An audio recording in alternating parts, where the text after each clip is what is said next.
The following program contains graphic images that may be disturbing. Parents are advised that these images may not be suitable for young children.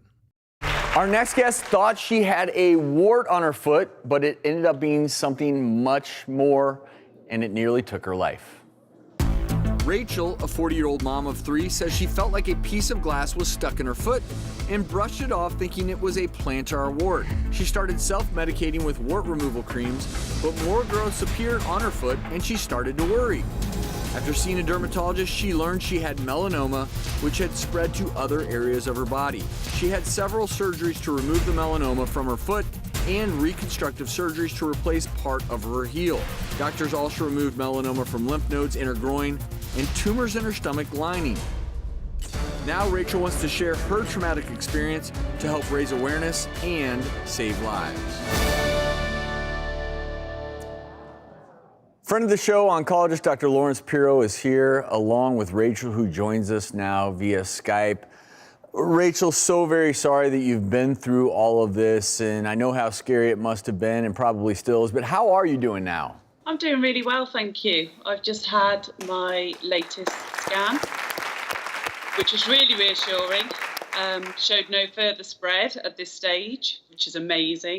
But unfortunately, as we know with melanoma, there's still the chance that there's cells still present, which still have the potential to spread further. One of the cornerstones of your treatment was immunotherapy, and that's really helped keep the melanoma in check, correct? Yeah, absolutely. It's quite a relatively new treatment. I go every 4 weeks and have it through IV at the hospital. Radiotherapy and chemotherapy don't touch this type of cancer. And I think that's a really good point, and Dr. Piro, maybe you could comment on this, because I think when we hear all these therapeutic terms kind of thrown around, people don't realize there's a big difference between chemotherapy and immunotherapy. Maybe you could explain. Sure. Well, chemotherapy are molecules that interfere with the division of the cancer cells. So any dividing cells are going to be affected, the cancer cells among them, and that's what produces also the side effects, is they inhibit the growth of normal cells, like in the lining of the mouth, causing mucositis and nausea and vomiting in the stomach, etc.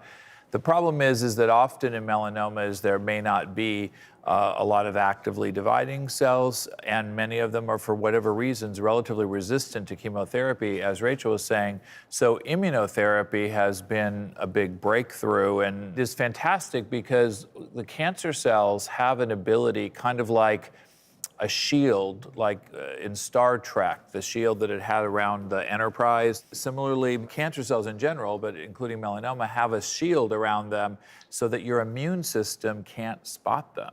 That's why your immune system doesn't just wipe them out.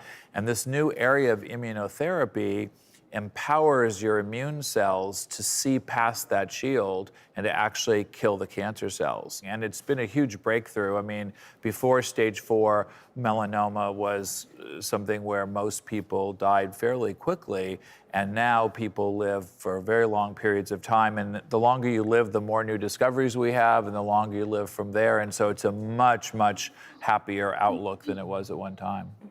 How do you know if you might be, if you're diagnosed with cancer, you might be a candidate for immunotherapy? Your oncologist should always be looking at what kind of molecular profile your tumor has to see if there are any molecular abnormalities that we could use targeted therapies for, and then whether or not you're a candidate for immunotherapy. And there are tests that can be done on the tumor that look at how many abnormalities there are in the DNA, how abnormal the cells are, and other markers that give us an idea of whether or not you would respond to immunotherapy. And many people may have stories of themselves or people they've known that have had stage 4 melanoma where doctors would say, you know, there's nothing that works, get a plane ticket to Hawaii and put your affairs in order, you know, and that really, really did used to happen. And that's not a conversation, thankfully, that happens very much anymore.